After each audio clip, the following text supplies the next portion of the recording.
Nou, aanhoudende juk en irritasie van droë vel of ekseem kan 'n mens teen die mure uitdryf. Voel jy ook soms so? Wel, Michelle Lou, produkspesialis by Crème Classique Skincare, is hier om 'n bietjie meer met ons te gesels oor droë vel en ekseem. Môre, dis lekker om alweer hier te wees. Waar sy nou? Ek is so bly ons gesels vanoggend hieroor, want hoe weet 'n mens of 'n mens net 'n droë vel het en of dit ekseem is? Wat is die simptome? Want ek dink baie mense sukkel daarmee. So ekseem is 'n inflammatoriese veltoestand. So dit is nie net droë vel nie en dit gebeur gewoonlik in die velvoue van ons lyf. Nou mense wys altyd na die velvoue in hulle arms, maar daar's 'n velvou langs jou neus en onder jou nek en dit gewoonlik begin dit daar met 'n intense gejuk. En hoe meer jy juk, hoe meer krap jy en hoe meer krap jy, hoe meer gaan die inflammatoriese prosesse aan die gang kom en op die ou ende wil jy mal word van al daai juk en brand en irritasie en pyn.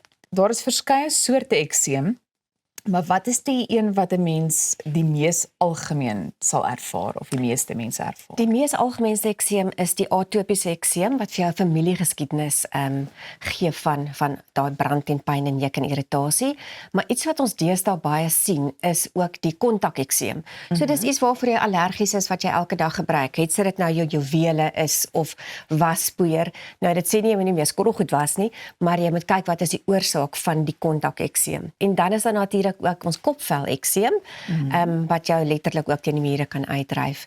En dan dishidrotiese ekseem, waar dit begin met klein blaasies, wat hulle dan bars, en daai vel word dan baie teer en seer, amper asof jou vel te klein is vir jou lyf. Nou vertel ons net so 'n bietjie meer van die Crème Classique Dry Skin Moisturizer en dan ook die ointment. So daar is die room vir elke dag se aansmeer en jy kan soveel smeer as wat jy wil. Jy hoef nie regtig vir spaarsamig te wees nie, want dit is lekker groot potte. Jy kan maar baie smeer ook. En dan die ointment. Die ointment is een van my gunstelinge omdat mense gewoonlik dink dit is 'n dik ding wat jy aansit, Ja.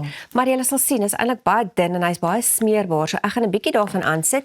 So as jy dit aan jou lyf smeer, gaan jy sien dat dit heelwat ver kan sprei. Ja, dit Mooi lyk nie blink. dik nie, dit lyk eintlik redelik lig. Yes, en dit penetreer nogal baie vinnig in jou vel en dan kan jy aangaan met jou daaglikse take. Waar baie keer as jy ekseem het, kan jy nie aangaan met jou daaglikse take nie. So die room en die ointment smeer maklik aan en jy kan selfs daarmee bad ook. Nou, hoe maak 'n mens dan met kopvel ekseem? Dan gaan jy oor na die zinc shampoo toe en ons het nou nou splinter hierdie nie. enetjie. Dis daai blou bottel, ja, jy kan hom daar by jou hou.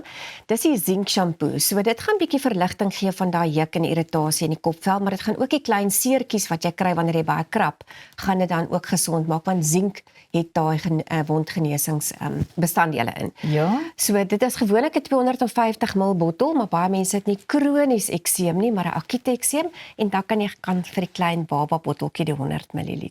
Watter ander wenk kan jy dalk net vir mense gee in kort? Smeer en smeer en smeer. Dis eintlik die heel belangrikste.